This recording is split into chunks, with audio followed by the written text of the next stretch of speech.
I think one of the strangest things about growth is how emotionally heavy becoming someone new can feel, especially when your old identity is still attached to you. Hi guys, welcome back to another episode of LILA'S Diary.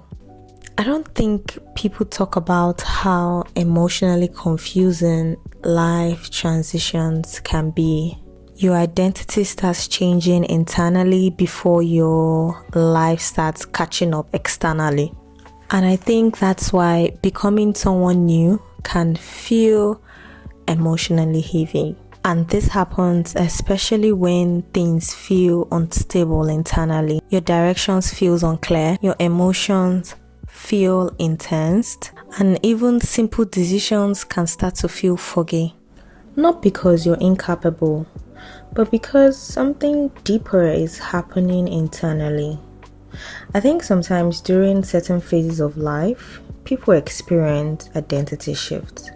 And I honestly think identity can be one of the biggest internal battles people face.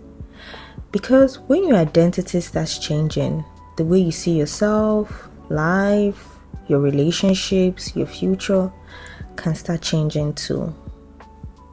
Life transitions come with emotional instability, and during these transitions, you can experience a lot of emotional instability internally. And I don't necessarily mean instability in a dramatic way. I mean mentally, emotionally, even energetically. You're trying to process change while also trying to understand yourself at the same time. And I think that can feel exhausting because one part of you is trying to move forward while another part of you is still emotionally connected to the older versions of yourself, older fears, older emotional patterns, older ways of thinking. And I think that internal conflict can make life feel emotionally heavy before it finally becomes stable enough. I think this phase is different from being in survival mode, but it's similar to the liminal phase because it's still the same in-between space where one version of your life is ending, but the next version hasn't fully formed yet. So that emotional instability creates emotional confusion and emotional weight. An important factor that also affects this phase too is pain.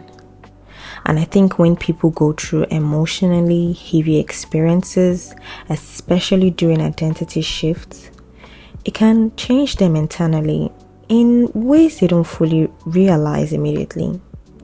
Sometimes pain makes people more guarded, sometimes more self-aware, sometimes more emotionally sensitive, and sometimes it completely changes what they are willing to tolerate in life. That's why painful phases can feel so confusing because you're not only healing from experiences, you're also adjusting to the person those experiences created.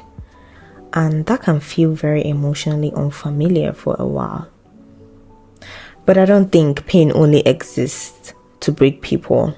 Sometimes it also reveals things about what really matters to them, what no longer aligns, and who they are becoming as well.